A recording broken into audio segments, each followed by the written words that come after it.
Advertencia, lo que viene a continuación es no apto para mentes aburridas. Las opiniones vertidas en este programa son de exclusiva responsabilidad de nuestra insaciable curiosidad. Señoras y señores, porque todo en la vida tiene su ciencia. Aquí comienza All You Need Is Love. El show de ciencia y tecnología más querido del mundo. Con la conducción del periodista Iván Rimaza.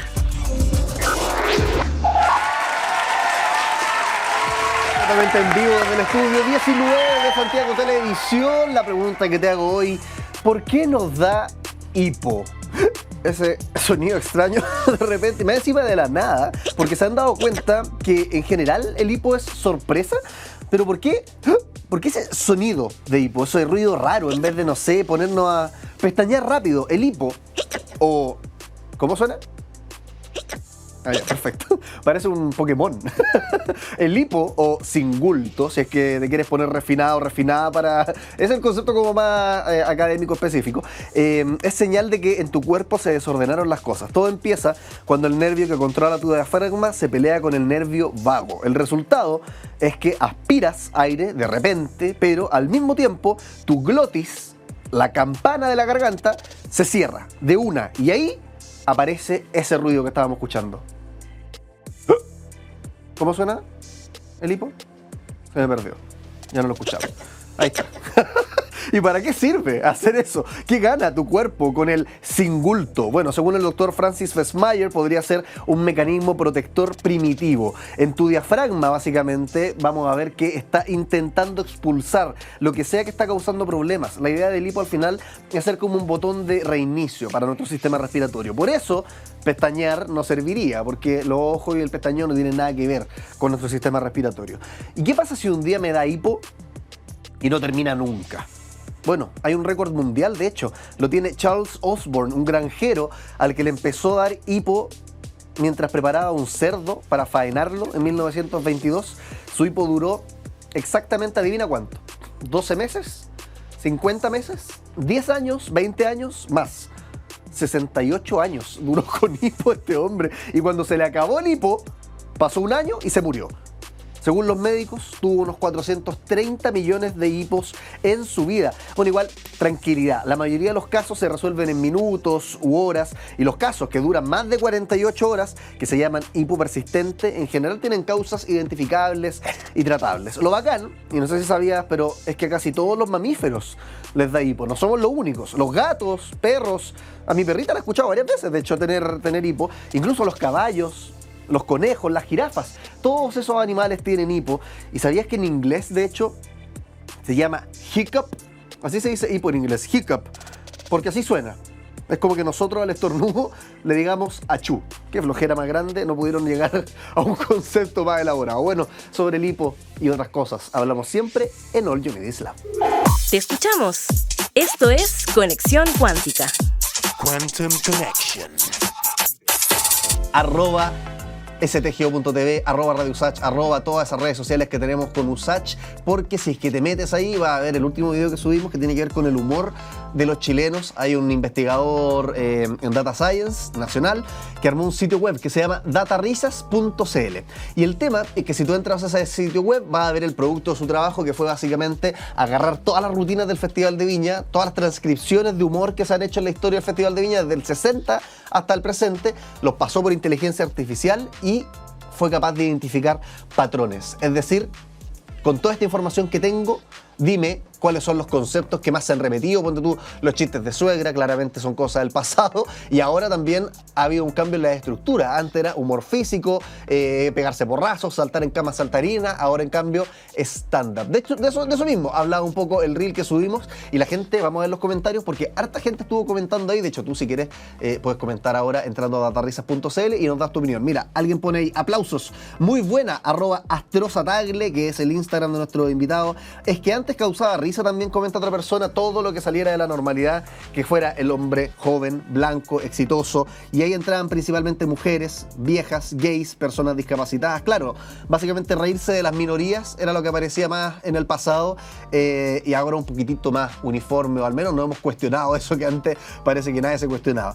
Antes, comenta otra persona, antes el humor en Chile se basaba en reírse de otros, vecinos, suegros, amigos, y en algún momento se centró en reírse de uno mismo, y eso es clave, claro. O más que de uno mismo, no reírnos de las minorías, de nuevo. No es como, también me puedo reír de repente de mi amigo o de mi perra, pero no me voy a estar riendo del desvalido al final, ¿no? Que me cae bien, @Rimasa, comenta otra persona, gran periodista, muchas gracias. Seguramente mi abuela, que le pago todas las semanas para que comente y se vea como que soy un conductor valorado. No sé. ¿Quién estaba comentando? Veamos el nombre. Jesse Lu-R. ¿Quieres tener tu minuto de fama o tu segundo de fama como los 4 comentarios que acabo de leer? Bueno, síguenos entonces, @stgo.tv, @radiosach. Tenemos un QR ahí abajo también, si es que nos estás viendo en la tele, y participa de todo lo que subimos a las redes sociales. Seguimos con más. All You Need Is Love. Y ahora, ¿quién podrá explicarnos? Tengo un manso juego de mesa acá al lado, los que están en la radio, bueno, se lo tendrán que imaginar, es un Catán. Probablemente tú escuchas eso y dices, qué aburrido. O también puedes escuchar eso y decir, me encanta el Catán. O algo entre medio, sabes que hay cosas que me gustan, pero otras... Porque el Catán, de alguna manera, siento yo, cuando se habla de juego de mesa, ha sido como la marca confort para el papel higiénico. Como que todos saben de qué se trata el Catán, incluso si es que nunca lo han jugado. Para hablar de eso y más, la ciencia del juego de mesa, estamos con Víctor Garrido, psicólogo del Observatorio del Juego. Víctor, ¿cómo estás? Muchas gracias por estar en el programa. Hola, muchas gracias también por la invitación. Oye, ¿qué pasa con los juegos de mesa? ¿Cómo partamos? Desde como de la definición más básica para alguien que quizás nunca ha jugado a Catán. ¿Qué diferencia a todos los juegos de mesa que existen, que son miles, del típico Monopoly o la Gran Capital, el Gran Santiago? ¿Cuál es como el upgrade que uno puede encontrar en la variedad? Es una pregunta súper interesante porque existe como una distinción que a veces se habla de entre juegos de mesa modernos y estos juegos de mesa más clásicos que uno se imagina quizás como el dominó, el ludo. como el ludo, claro. Entonces, uno diría que estos juegos de mesa más modernos, como que en esta nueva ola de juegos de mesa que se ha experimentado desde ya, uno dice nueva ola, pero ya debe tener unos 15 años, 20 años, ¿cierto? De que se han popularizado nuevos juegos de mesa. Y tiene que ver con la gestión y la importancia de las acciones de los jugadores, ¿cierto? Hay una idea que implica poner mucho énfasis en la acción de los jugadores y cómo esa acción remite en los resultados del juego. Y optimizarla, como que cada acción vale mucho, ¿no? Claro, tiene que ver con la eficacia también de las acciones, ¿cierto? Y de la estrategia y el poder de decisión, ¿no? Y eso se diferencia mucho en las mecánicas que se presentan en juegos como el que tú mencionabas, Monopoly, ¿no? Que tenemos o Ludo, que tenemos el clásico tira dado y avanza, ¿no? Y normalmente cuando pensamos en juegos de mesa quizás se nos viene a la mente esa mecánica, el ¿no? mazo de cartas y el dado. Mazo de cartas, tiro dado, avanzo, saco una tarjeta, respondo, ¿no? Exacto. Claro. Y no es que sea una mecánica que esté mal o que no se pueda seguir utilizando. Es una mecánica que se ha utilizado sin duda harto, ¿no? Como, pero que vemos que hay poca gestión del jugador, ¿no? Uno tira el dado, ve que le depara la suerte y según donde caiga, aparece un resultado, ¿no? Y en la casilla donde caigo, ya, por ejemplo en el Monopoly puedo comprar una propiedad o no, y ahí vemos elección del jugador. Pero si no vamos a juegos como Catán, vemos que hay una mayor gestión de dónde quiero construir, hacia dónde me dirijo, qué acciones utilizo para ello, ¿no? Entonces vemos que hay mucha más elección de por medio y mucha más participación. Y Víctor, tú mencionas el concepto de mecánica. Te voy a confesar, yo soy un jugador así, tengo colección. De hecho, sabía, les doy el dato a la gente que está escuchándonos por la radio, viéndonos ahí en el canal. Hay un concepto que se llama ludoteca. Sí. Y yo tengo una en la casa, entonces en realidad los manejo los conceptos. Pero la gente escucha la palabra mecánica y dice, ¿qué es esto? Estamos hablando que de engranaje. Explícale a la gente qué es una mecánica, porque además hay muchas y muy distintas todas. Sí, súper. Es un concepto muy interesante también que viene de la teoría detrás de los juegos de mesa y los videojuegos, que Junique y LeBlanc han trabajado en relación como a poder diferenciar los elementos que crean un juego, por así decirlo, ¿no? Y en eso podemos diferenciar entre la mecánica, que es el sistema de reglas de un juego, la dinámica, que es la interacción entre el jugador y los jugadores, y ese sistema de reglas, por ejemplo, si es un juego competitivo, cooperativo, de deducción, etc. Y luego tenemos lo que sería la estética, que son todos estos elementos que hacen un juego divertido, ¿no? Una experiencia motivante que uno quiere realizar. Y lo bacán es que los juegos se componen, son como un tutti frutti de mecánica al final. O sea, existe una mecánica, por ejemplo, que es construcción de mazo, y puede haber un juego que tenga eso, pero también tenga otras 10. Hay una mecánica que es muy típica de los que juegan, no sé, carioca o poto sucio, que es como juntar pares o elementos comunes en la mano, gestión de mano. Claro. Entonces, al final, al crear un juego, uno tiene como que meter en una juguera distintas mecánicas, ¿no? Claro, uno... Muchas veces se dice de que... O sea, no hay un juego con una sola mecánica, eso es lo que voy, o sería muy aburrido probablemente. Claro, hoy en día sí, ¿no? Hay juegos que se basan principalmente en una mecánica y quizás toman ciertos elementos novedosos, ¿no? Como para hacer más atractivo, digamos, el juego.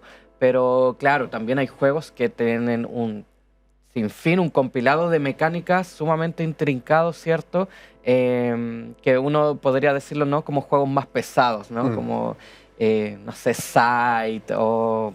El Señor de los Anillos, claro. Desafiantes también de aprender. Exactamente, sí.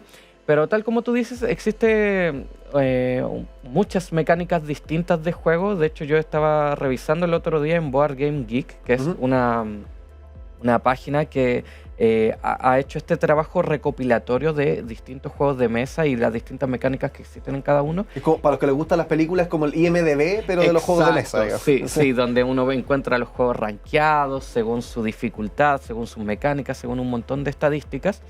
Y ahí se contaba más o menos cerca de las 192, 196 mecánicas distintas que existen de juegos de mesa, pero uno también podría... por ejemplo, atacar un jugador, eso es una mecánica también. Claro, poder atacar el a un jugador. Take That, que es muy clásico del juego que tienes ahí, el 1, ¿cierto? Que es cuando uno hace una acción directa para que a un jugador le vaya mal, por así decirlo, tenga que robar más cartas o esté más lejos de la victoria. Pégale, ¿no? un combo. Claro, que es un toma eso, ¿no? Un toma eso. Toma eso, sí. Oye, Víctor, desde la psicología, tú eres psicólogo, y esto se lo podríamos preguntar a un profe, tiene que ver con el aprendizaje. Siempre cuando vamos a empezar a enseñar un juego de mesa hay siempre resistencias. ¿A qué se debe eso? Porque por muy sencillo que sea el juego, incluso el 1 yo creo que no, porque ya la gente lo conoce, pero a ver, el Exploding Kittens, por ejemplo, que es una cajita chica, un juego rápido, pero igual de repente uno lo saca y se quieren jugar, pero es que no quiero aprender nada. Claro. Hay una resistencia, parece, 1 al aprendizaje, pero 2 después también a los juegos de mesa. Ya, es interesante la pregunta porque efectivamente existe una resistencia que tiene que ver con poder comprender este sistema de reglas nuevo al que yo me estoy enfrentando, ¿no? En este momento.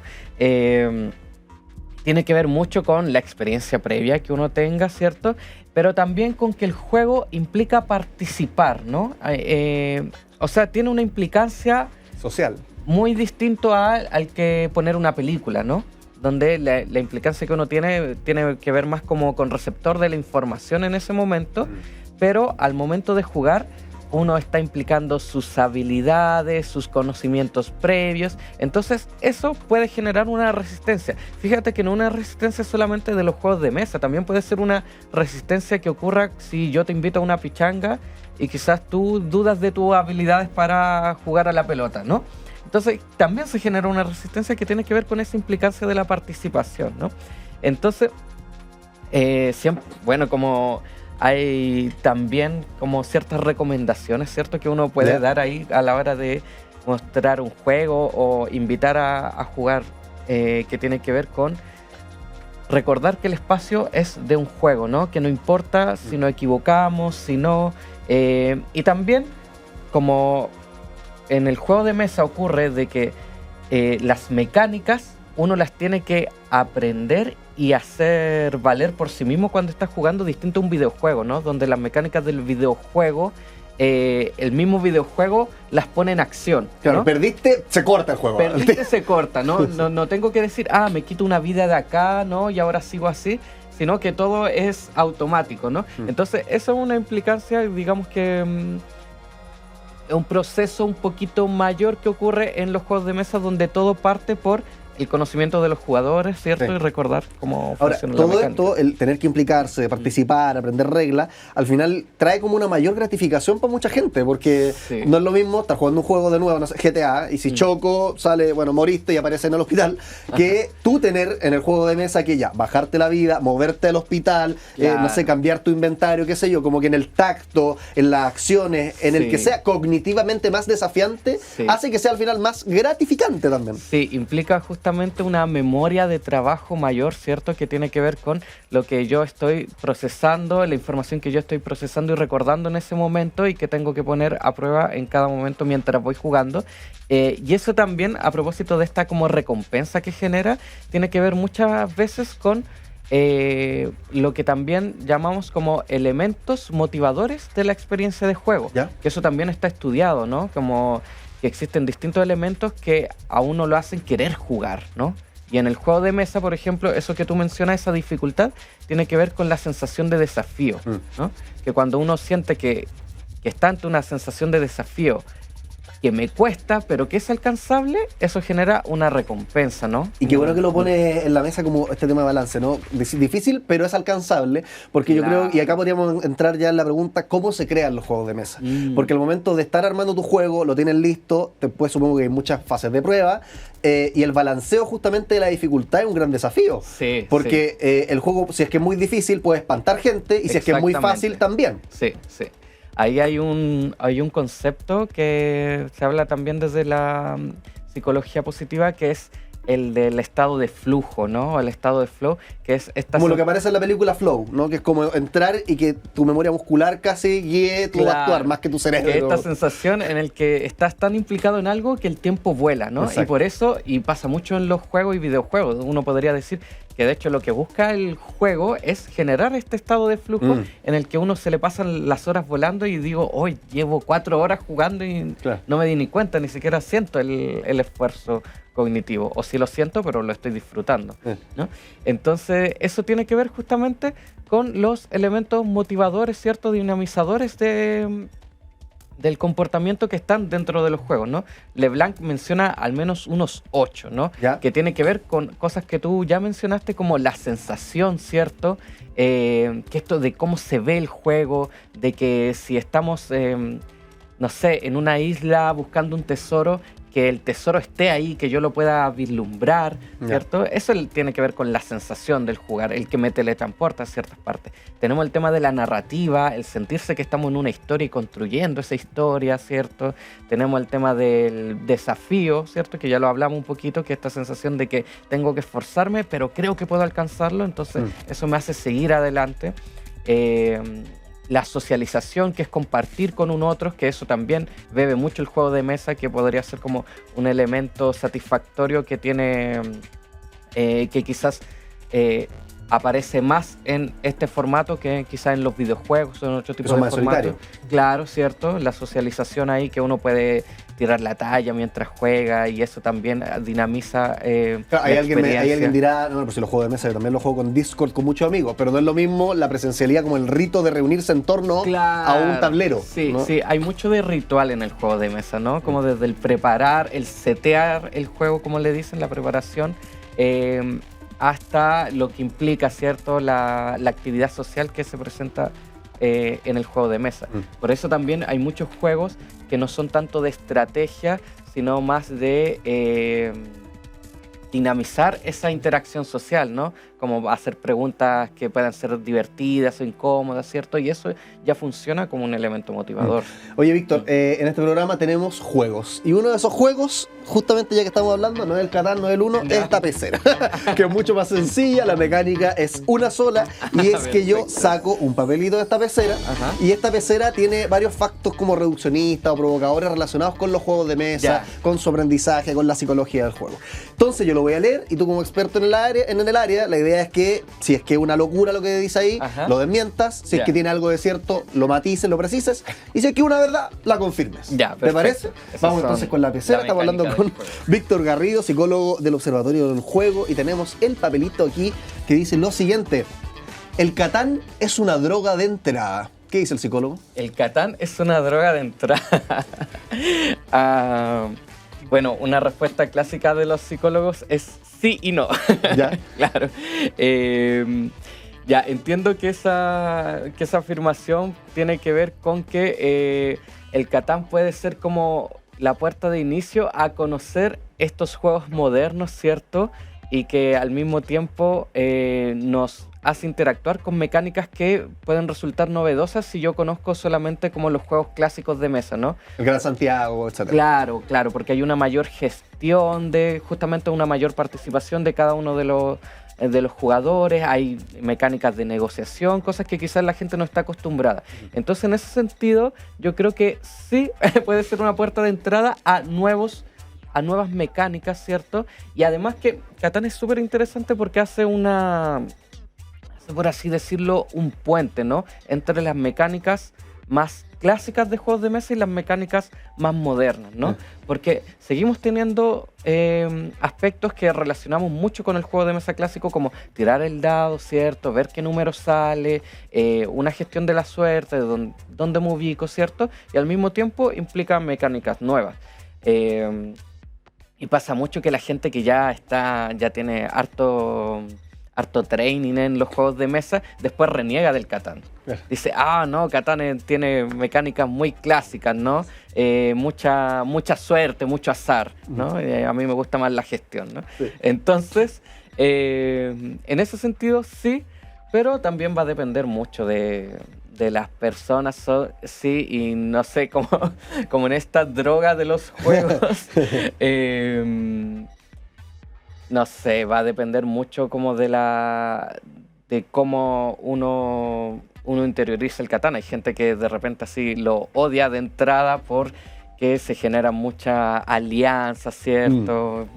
Mucho tema. Oye, y qué divertido que mencionaste lo de la suerte versus la habilidad, porque, claro. Y ya que estábamos hablando de la construcción de juegos de mesa, ese también es un tema que se tiene que entrar a balancear. O sea, ¿cuánto pongo de dado, cuánto pongo de cartas sin mirar, cuánto pongo de azar y cuánto pongo de, no sé si hablar de habilidad, porque uno no levanta pesa al jugar juegos de mesa, pero cuánto de no suerte. Habilidades cognitivas, ¿cierto? Habilidades sociales. Y además tú mencionaste, es divertido porque mencionaste otro juego y yo pienso acá, bueno, todo esto sirve de recomendaciones si la gente realmente quiere comprarse algo. Hay un juego que se llama No lo testeamos ni un poco. Ajá. Y que es un juego que es una tontera, son puras frases, muy parecido al Mala Leche, claro, como que es más generar risa, pero al construir juegos tradicionales como el Catán, el Uno, el Double, explícanos, Víctor, cómo se hace este balance entre gestión y puro azar, pura suerte. Claro.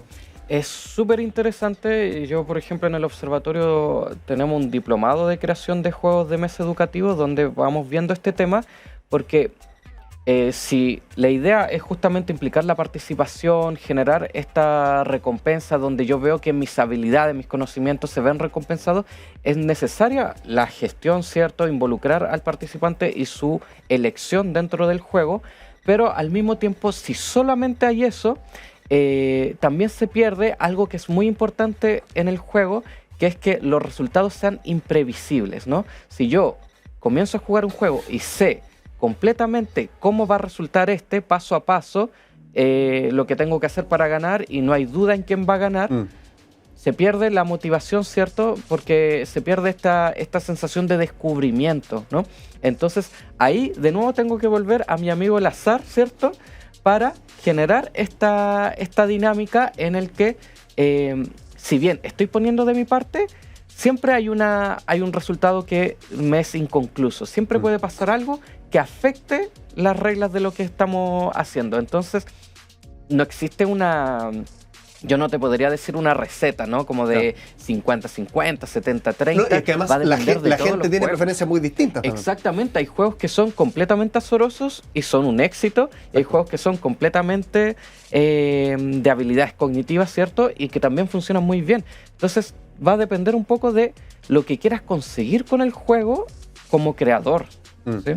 Entonces, es súper importante eso. Pero diríamos que siempre debe haber un poco de ambas, ¿no? Ahora, ¿cómo las combinas? Está ahí el juego de la creación, ¿no? Sí. Oye, Víctor Garrido, psicólogo del Observatorio del Juego, muchas gracias por estar acá en el programa, hablando sobre la ciencia del juego de mesa.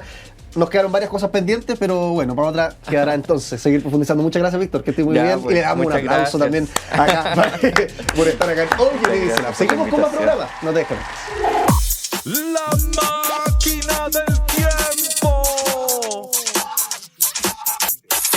Viajemos a una época en la que no existía Waze, no existía el GPS. ¿Cómo nos ubicábamos en la antigüedad? Bueno, mirando las estrellas, fue lo primero, naturalmente. Observación de astros. Las civilizaciones antiguas, como los egipcios, los polinesios. A ver, acá aparecen egipcios polinesios. No, esto era más reciente. El Catán que estábamos jugando antes, claro, es una época posterior. No, pero los egipcios, los polinesios usaban el sol, la luna, las estrellas para orientarse. La astronomía, de hecho, surgió desde que la humanidad dejó de ser nómada y comenzó a formar civilizaciones, mostrando ahí un interés temprano por los astros. También otras cosas a las que echaban mano siempre la naturaleza en la antigüedad eran hitos naturales como montañas, ríos, árboles grandes que servían como puntos de referencia para la orientación. Aparecieron luego primeras cartas, mapas rudimentarios en Babilonia, Egipto. Esas civilizaciones realizaron representaciones simples del entorno para facilitar la navegación y la ubicación. Aparecieron entonces las primeras cartas y mapas rudimentarios. Instrumentos, así como el GPS, no llegaron hasta el uso de brújulas primitivas, que fue cortesía de los chinos, que por ahí por el siglo III a.C. descubrieron las propiedades magnéticas de la magnetita. Y con ese hallazgo, los chinos crearon una herramienta de orientación colocando una aguja imantada, así como quien pasa por un imán del refri, una agujita para que quede como cargada con magnetismo. Ponían esta aguja entonces imantada sobre una plataforma flotante en el agua, observando que siempre apuntaba hacia el norte magnético. Bueno, de hecho este experimento puedes buscar en Google o en YouTube, todavía lo puedes hacer tú si quieres, en un lago o en el water, en cualquier lugar donde haya agua inmóvil. Va a funcionar esto, una agujita imantada, ponte tú sobre una hoja, la pones y va a generar ciertos giros, va a ser como una brújula primitiva. Bueno, la Edad Media trajo entonces herramientas mucho más precisas como la brújula náutica. Empezó a usarse ya en la navegación marítima por ahí por el 850, 1050. Consistía también en una aguja imantada que flotaba en el agua, pero ahora en un entorno más controlado. Astrolabios, sextantes, cartografía medieval. Todo eso quizás lo pasaron en el colegio y te suena. Pero había algo muy importante que se llamaban los portulanos. Aparecieron en el siglo XIII, eran como unos manuales de navegación, básicamente como la guía Copec, que pasaban en los 90 o los 2000 con mapas de Chile, con puntos de referencia. Ya los portulanos incluían listas de puertos, distancias y direcciones entre ellos, y los portulanos más antiguos conocidos son del siglo XIV, tienen origen mallorquín. Con todo eso bajo el brazo, llegó entonces la actualidad, modernidad, lo contemporáneo, como le quieras decir, y con ello aparecieron también herramientas como el GPS, el sistema de posicionamiento global. Eso significa Global Positioning System, desarrollado por el Departamento de Defensa de los Estados Unidos ahí en los 70. El GPS le permite al dispositivo receptor saber dónde estamos en la Tierra y se empezó a hacer completamente operativo en el 93. Aparecieron con ello mapas digitales, sistemas de navegación autónomos, inteligencia artificial para predecir la ruta, saber cuánto nos vamos a demorar, geolocalización en tu celular. Pasamos de mirar las estrellas a mirar la palma de nuestra mano. Mira cómo nos vamos aislando cada vez más de la naturaleza. Si la naturaleza ya nos decía más o menos para dónde estaban las cosas, pero la tecnología nos hizo una vez más mirar aquí, la palma de nuestra mano. Así es como nos orientábamos y así es como nos orientamos ahora. Seguimos con más All You Need Is Love después de esta pausa. Hagamos la corta. Ciencia al paso.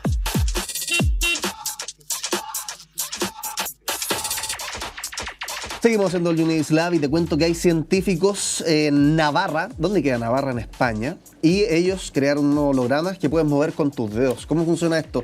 En la Universidad de Navarra, en el laboratorio español, lo que antes solamente existía en las películas, ahora es tangible. Igual yo ya estoy echando esta frase, porque te das cuenta que ya estamos viviendo una película de ciencia ficción. Entonces cada vez que hablamos de IA o de ChatGPT o de cosas increíblemente modernas, decimos, oh, ya, lo que era ficción, ya estamos viviendo la ficción. Compadre, por favor, redefinamos lo que es esa definición. Bueno, en esta película que estamos viviendo, en el futuro, como decía Dewey en Malcolm in the Middle, el futuro es hoy viejo, investigadores crearon unas pantallas flotantes.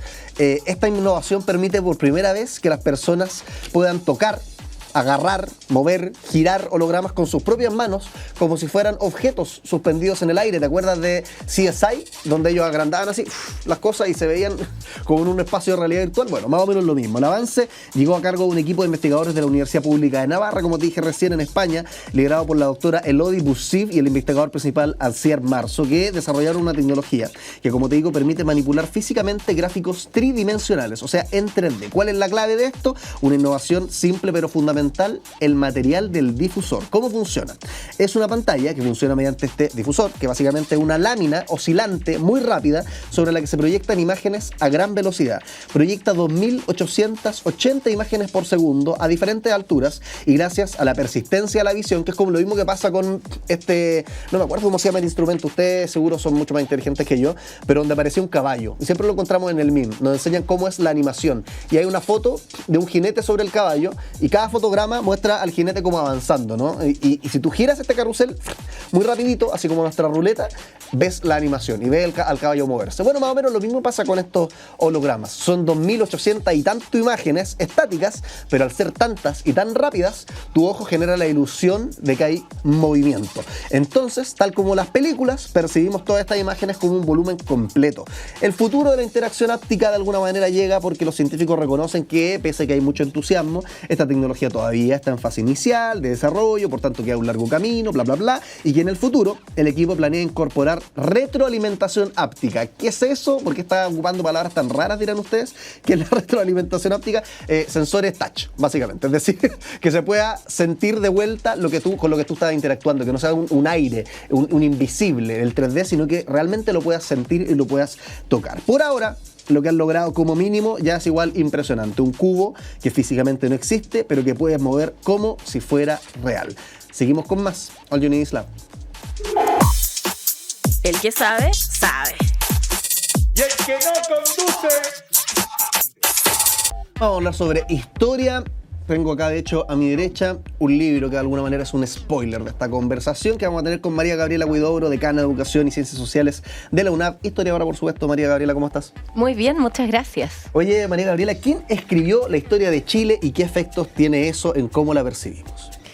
Bueno, la historia de Chile se sigue escribiendo, pero mayoritariamente siempre ha sido una historia que se ha escrito desde una perspectiva masculina, porque sobre todo se centró en hechos de guerra, de política, donde había protagonismos masculinos y donde hay intereses también que han sido tradicionalmente masculinos. Así que tanto los historiadores como los protagonistas de esa historia fueron tradicionalmente en su mayoría varones. ¿Y qué impacto ha tenido esto? ¿Han desaparecido, por ejemplo, mujeres de la historia? Porque alguien dirá que está viendo en este momento el programa, bueno, pero si los historiadores saben su tema, no van a hacer mal la pega, pues obviamente van a representar bien, pero igual inconscientemente, creo yo, hay algunos sesgos, ¿no? Y que van quedando. O sea, uno tiene que partir de la base de que la historia siempre es subjetiva. Ninguna historia es absolutamente imparcial y te lo va a contar todo, porque siempre está mediada por primero, las fuentes que quedaron y luego la interpretación que hace el historiador de esa fuente. Naturalmente. Por supuesto. Pero el asunto es que junto con eso...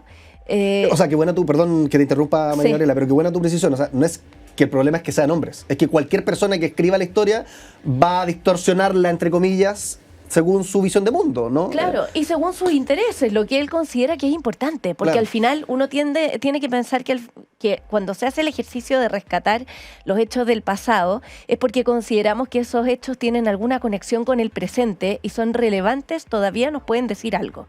Si no, esto vendría siendo, Nietzsche decía eso, que antes los historiadores mal entendían su función y pensaban más como en función de un coleccionista de hechos, que los tiene en su repisa, que le encanta mirarlos, pero que en sí mismos no tienen sentido.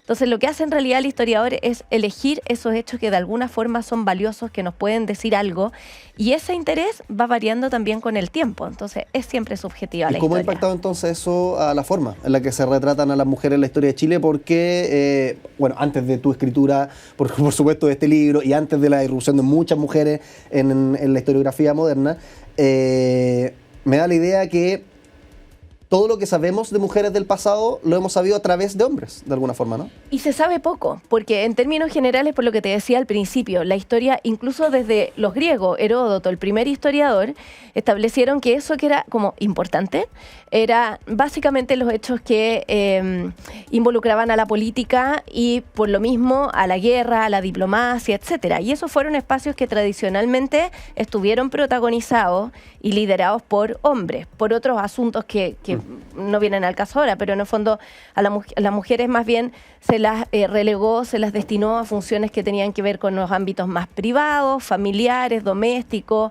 otros culturales también, pero que no eran los que aparecían en las páginas de la historia. Claro. Y yo creo que la repercusión de eso ha sido doble. La primera es que se han perdido gran parte de la memoria de esas mujeres en ámbitos que a lo mejor ahora nos importan, pero que en otro momento no importaban tanto. Literalmente personas que han desaparecido, digamos, ¿no? Que, claro, no dejaron rastro, a veces te dejan un nombre, pero incluso el apellido, muchas veces ahora estamos pensando en mujeres de la historia de Chile, el apellido era más bien el del marido y hay que entrar por la vía del marido para poder conocerlas a ella.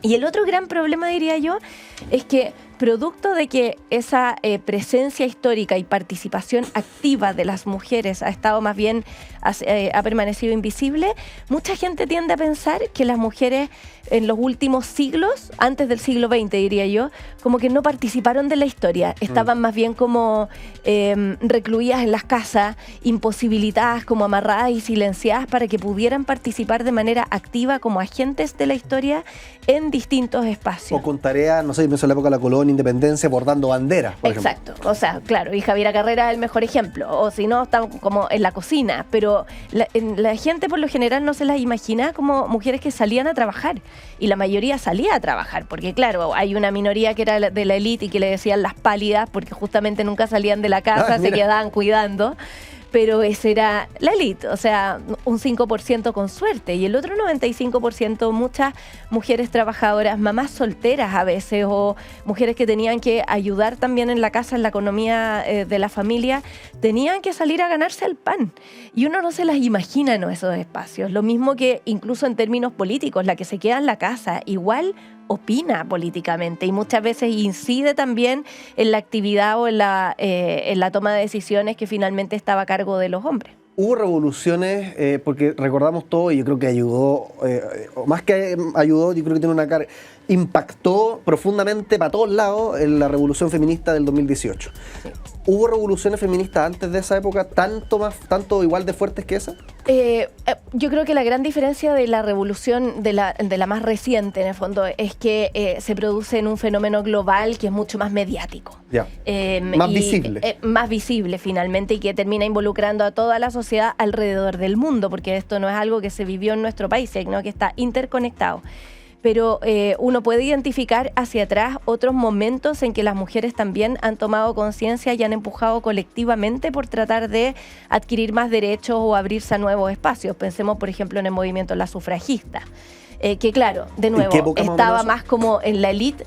El sufragismo femenino parte en el siglo XIX y tiene igual sus coletazos y finalmente sus últimas consecuencias hasta mediados del siglo XX. Aquí nosotras recién pudimos votar para 1952. Por eso te recordaba lo de la fecha, porque es tan reciente, claro, me parece como que fuera... Sí, pero igual es bien impactante porque en esa época tú dices, en el siglo XIX, lo mismo que los movimientos porque las mujeres adquirieran mayor educación y finalmente ingresar a la universidad, como se aprobó aquí en 1877, son movimientos que, por supuesto, no eran tan masivos, no sacaban a las mujeres a las calles en términos de miles o de millones, pero sí eran organizaciones muy articuladas que no solamente conectaban a mujeres a nivel local, sino que también a nivel internacional. O sea, cuando uno entra a leer los testimonios de estas mujeres de la década de 1870, 1880, ves que se conocen con las chilenas, con argentinas, con españolas, que hay algunas que vienen para acá también.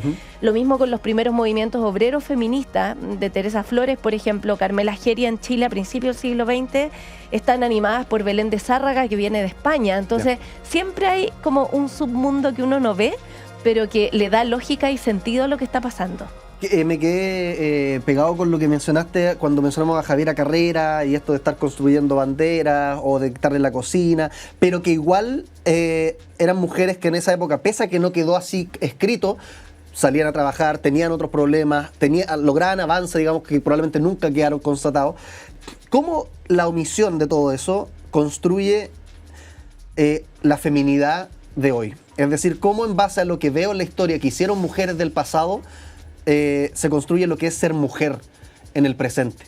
Porque siento que es muy potente que la imagen sea justamente, ándate a, no sé, a coser bandera o quedarte en la cocina, pero en la realidad no fue así. Claro. Pero pese a eso, da lo mismo lo que fue la realidad, porque la historia se escribió de una forma y eso yo creo que ha impactado en cómo se construye el ser mujer. ¿O Claro, no? lo que pasa es que una cosa es lo que la sociedad siempre quiso que las mujeres fueran, en términos del discurso, del ideario ético o moral o religioso finalmente, y otra cosa es lo que las mujeres realmente podían ser. Claro.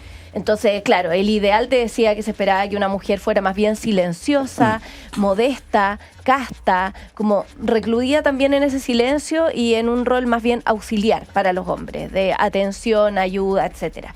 Pero en la práctica uno sabe que eso no fue. Pero claro, cuando lo ves como a nivel del discurso, eso es lo que terminó perpetuando también ciertos imaginarios y hasta ciertos dichos, si uno quiere, que tienen relación con el comportamiento que se espera de hombres y de mujeres hasta la actualidad.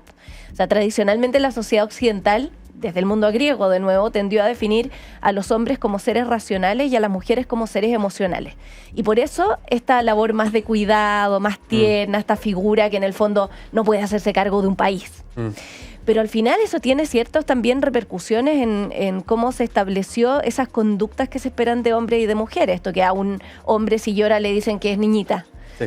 O que los hombres no lloran y las mujeres sí lo tienen permitido, etcétera. Y el problema es que en la medida en que desconocemos que las mujeres en el pasado no fueron estas como estatuas puras que se mantuvieron en la casa, sino que tuvieron voz, que muchas veces desafiaron también esas prescripciones, tendemos a ignorar las capacidades que nosotras mismas hemos tenido a lo largo del tiempo. Y yo creo que para construir feminidad y para también sostener un movimiento feminista tiene que haber un reconocimiento de que no es que ahora se les está dando un privilegio ni se les está haciendo un favor a las mujeres, sino que se está reconociendo formalmente ciertas cualidades, roles y atributos que han tenido a lo largo de la historia. Qué bonito, porque pareciera que la gran diferencia está en documentar a la mujer ahora de manera más íntegra. Digamos, no como lo era antes. Ahora, no vamos a negar que el feminismo, antes las mujeres no votaban y hoy día sí, o sea, hay avances innegables, por supuesto, obvio. Pero el principal está en decir, bueno, de ahora en adelante escribamos la historia de manera un poquitito más, no sé, 360. Es que ese es el tema, yo creo que falta completarla, porque también hay gente que a veces lee un poco esto mal y dice que, claro, hay como una pretensión reivindicatoria, Claro. como desplacemos el lugar que han tenido los hombres y pongamos a la mujer en su... Es que lo que pasa es que en la medida en que nosotros estamos relatando una historia solamente desde los protagonismos y acciones masculinas, estamos contando una historia incompleta. Y estamos entendiendo como la vida mucho más simple de lo que ha sido a lo largo del tiempo. La vida es más compleja y es más rica porque tuvo participación femenina. Y hay ciertos acontecimientos que yo creo que si uno no los considera en relación con la acción femenina, no se explican completamente. Volviendo al tema de la bandera de Javiera Carrera, por ejemplo, el proceso de independencia se entiende, por supuesto, en el campo de batalla. Pero resulta que cuando los patriotas tienen que irse, cuando pierden, son derrotados en 1814 y tienen que irse a Argentina para reorganizarse, necesitan establecer redes de comunicación para saber lo que está pasando en Chile, con los realistas. Y esas redes de comunicación, de espionaje, se sostenían fundamentalmente desde mujeres. Entonces, uno dice, ¿cómo se enteraron cuándo había que cruzar la cordillera? ¿Cómo llegar? ¿Dónde están las fuerzas desplegadas? Bueno, porque había hombres también, pero una gran mayoría de mujeres que estaban haciendo esos roles de espía. Y ahí tú completas un poco la escena. ¿Por qué faltó esa información en la historia oficial? Porque por lo general yo creo que la historia se sostiene sobre esos protagonismos que son más evidentes, sobre el liderazgo, que fundamentalmente en estos casos muchas veces es político, sino es militar. Y las mujeres están en roles más bien, quizás por lo que la tradición también les impuso, en roles más bien de auxilio. Pensemos las cantineras también en la guerra del Pacífico, guerra contra la Confederación Perú-Boliviana. No eran mujeres que solamente le llevaban el agua a los soldados, también peleaban, pero como se enrolaban en estos roles de servicio, lo mismo pensemos en todo caso para las clases más populares. También desaparecen, muchas veces no están los nombres de hombres del mundo popular, justamente porque no tienen esta visibilidad que les da la historia oficial. Sí, me pregunto, ¿habrá habido, y no sé si es tan relevante en realidad porque el efecto no va a cambiar, pero ¿había dolo? Es decir, alguien escribió la historia y dijo, no, estas cantineras no me importan, ya no las pongamos. Mira, hay casos en los que sí y casos en los que no. Yo la otra vez estaba revisando un documento del año 1600. ¿Ya? Después del desastre de Curalá, en el Archivo Madrid me lo encontré porque el rey en el fondo mandó a varios cronistas para que analizaran qué es lo que estaba pasando en el sur, por qué no se podía controlar los territorios del sur de Chile. Y hay un documento de uno de estos cronistas que le presenta al rey y que le empieza a describir cómo son los mapuche y por qué es tan difícil conquistarlos. Y en un momento les dice, bueno, y respecto a las mujeres que los acompañaban constantemente, yo dije, aquí me voy a encontrar una información, dice, respecto a las mujeres, punto suspensivo, no, en realidad no le voy a hablar de esto porque sé que a usted no le interesa. Ya. Entonces, hay veces en que de verdad se considera que además no va con las prerrogativas que eran propias del género, entonces no se habla de mujeres a menos que muchas veces sean contraejemplos, es decir, mujeres que desafiaron los límites de lo que les correspondía y asumieron, uno podría decir, roles como masculinos. Y muchas veces los historiadores explican esa conducta justamente porque renegaron de su feminidad y adquirieron atributos varoniles. Se habla, por ejemplo, de que Inés Suárez se comportaba con varonil arrojo. Ya. Pero yo creo que muchas otras veces no es intencionado. Es que realmente la historia, en términos de su canon tradicional, buscó ciertos acontecimientos que le parecían importantes y liderazgos que eran masculinos y se quedaron con eso. No, y lo increíble es que eso que de hecho tú rescatas del 1600, como, y sobre las mujeres mejor no le cuento porque a usted no le importa. Claro. Esa frase yo la podría haber leído probablemente en el año 1000 y en el año 0 y en el año 1000 antes de Cristo. O sea, no estamos hablando de algo que apareció en el 1500. Este protagonismo o esta idea de que el hombre tiene que ser el protagonista de la historia, chuta, pareciera que apareció desde que el humano es humano. ¿Qué tan atrás podemos trazar este sesgo, digamos? Bueno, y por eso uno mismo puede encontrar con que estas mujeres que muchas veces llegan a espacios que son tradicionalmente masculinos, en la perspectiva historiográfica, desde la memoria histórica, han sido más bien juzgadas negativamente y son tratadas de locas muchas, de brujas en otros casos, de prostitutas. Pensemos en una Cleopatra, en una Juana de Arco, que finalmente termina en la hoguera. Y porque, bueno, es que pensemos en los aquelarres, Claro. todos esos mundos femeninos que a la larga tratan de entenderse desde otras lógicas y que son miradas con sospecha justamente porque se salen de estos esquemas que están socialmente establecidos. Entonces, la Quintrala, Catalina de los Ríos y Lisperger también, que es una mujer que no podríamos decir que era una blanca paloma en ningún caso. O sea, tiene crímenes reconocidos, está todo su proceso judicial además, pero es una mujer que no cometía acciones tan diferentes a las que cometían otros latifundistas en la época. No, y pareciera que es, o sea, la carga de villana, la mochila de mala que se le pone a la Quintrala comparado a, no sé, un Pablo Escobar, que probablemente cometió muchas más atrocidades. No vamos a poner a comparar quién es más malo, quién es más bueno, pero claro, es como la Quintrala es la mala. Es que además le cargan Escobar todo. es más bien un narco, etcétera, pero no está el malo. Claro, en cambio, a ella le cargan todo, en el fondo. Es una asesina, además es impía, es una mujer que se anda acostando con cualquier hombre. O sea, le cargan que está metida un poco en la brujería, en la hechicería.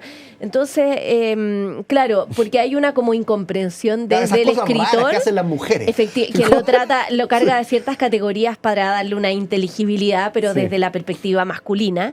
Y ahí hay un ejercicio que es muy interesante que se está haciendo en el último tiempo, que es revisitar a estas figuras, pero desde sus zapatos. O sea, tratar de entender por qué actuaron como actuaron. Hay una novela maravillosa que es de Mercedes Valdivieso y que invita a ponerse en el rol de Catalina de los Ríos como Catalina y no como la Quintrala. Y de pensar por qué ella actuó, cómo actuó en un mundo que era absolutamente masculino y con el poder que ella tenía, sobre todo económico. Maldita yo entre las mujeres se llama esa novela y yo invito siempre a leerla porque es muy linda, otra manera de mirar la historia. Oye, Gabriela, historiadora, experta en la historia de las mujeres en nuestro país, en este programa tenemos juegos. Y uno de esos juegos es la ruleta que la vamos a sacar a continuación. Esta ruleta, tú dirás, estamos hablando de algo tan importante como las mujeres en la historia de Chile y me saca un juego. No te preocupes, cada uno de estos colores, María Gabriela, corresponde con una pregunta que haría un niño, una niña, un niñe sobre lo que estamos hablando. Perfecto. Sobre historia, sobre las mujeres en Chile, sobre cómo ha afectado que los hombres, todo lo que hemos estado hablando. pero puede que sean preguntas quizás no tan bien formuladas porque es como una pregunta que haría un niño. La idea es que tú te la tomes completamente en serio como experta en la materia. ¿Te Genial. parece? Vamos a girar entonces la ruleta a ver qué aparece en esta conversación sobre mujeres en la historia de Chile, porque el que escribe la historia es el que de alguna manera la define finalmente. Color celeste, cian, morado, Mira, finalmente. como bien feminista. Morado, el color morado, y además, claro, color 8M, de alguna manera. La pregunta es la siguiente. ¿Cómo sería Chile sin hombres? ¿Qué dice la historiadora? Qué difícil. ¿Cómo sería la historia de Chile escrita solo por mujeres? Entiendo yo que es esta pregunta. Ya, sí, porque la historia de Chile sin hombre también estaría incompleta de partida.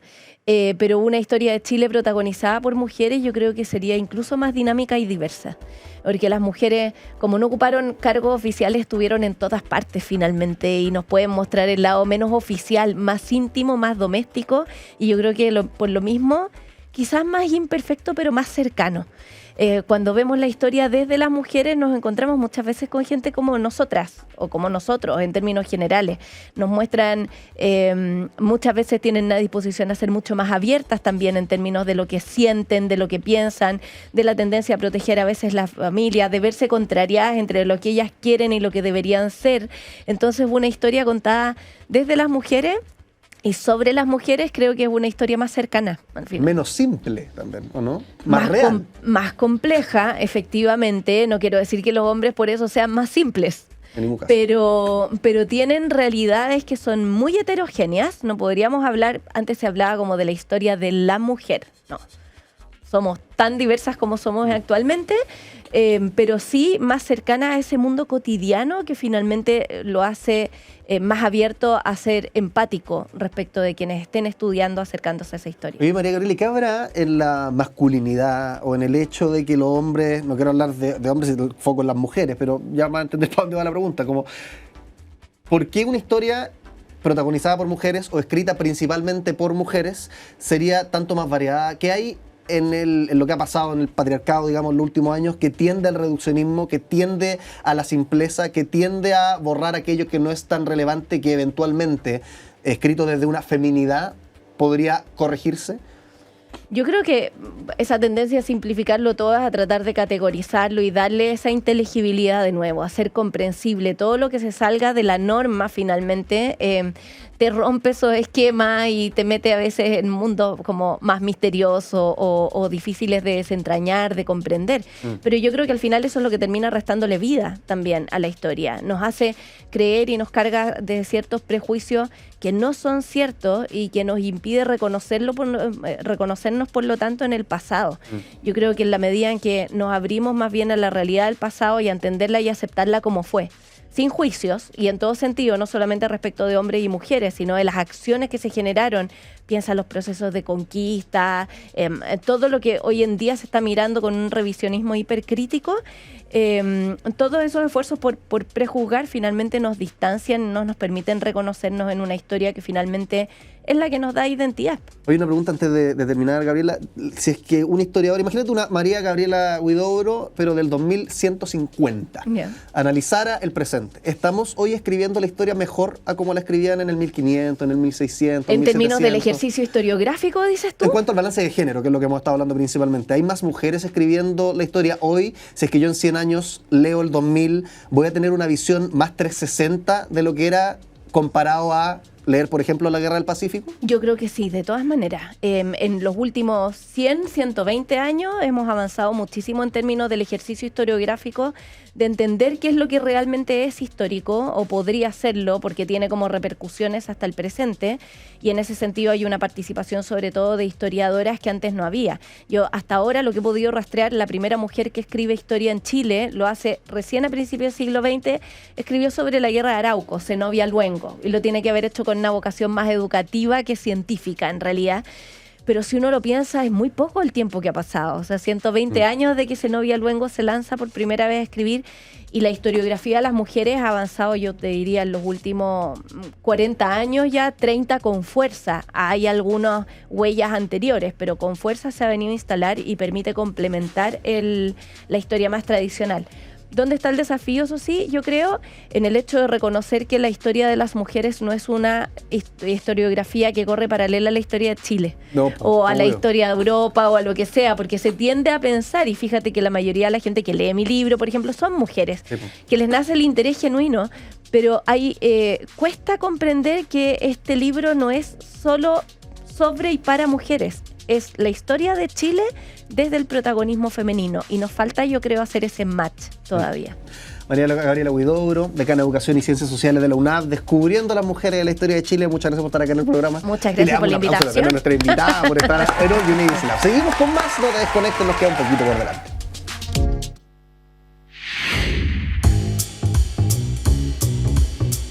Llegó la hora de despedirse. A mí me da pena siempre que llegamos a este momento porque ¿qué es lo que vamos a hacer ahora? ¿Qué es lo que vamos a hacer si es que se acaban estas conversaciones? Estuvimos hablando, por ejemplo, sobre los juegos de mesa, la ciencia del juego de mesa. ¿Cómo se construye un juego de mesa? ¿Cómo hago para enseñarle a mis amigos a jugar un juego de mesa sin que se aburran? ¿Por qué nos aburrimos siempre que nos van a explicar un juego de mesa? ¿Cómo balanceamos habilidad y suerte? ¿Cómo, por ejemplo, puedo variar y no siempre usar un dado, de repente una carta? ¿Cómo se construye los juegos de mesa? La ciencia del juego de mesa. Lo estuvimos hablando y ahora recién hablando sobre historia, pero particularmente enfocada en las mujeres, porque como llevamos tanto tiempo escribiendo la historia, principalmente puño y lápiz de hombres, eso por supuesto ha tenido todo un impacto que estuvimos revisando. Y recuerda que en nuestras redes sociales puedes encontrar todo esto resumido, todos los momentos, sin ver las conversaciones de 40 minutos, el reel de 30 segundos en @Santiago TV, @Radio Usach y @Diario Usach. Nos despedimos y nos encontramos en una nueva edición de All You Need Is Love. Que estén muy bien. Chao, chao.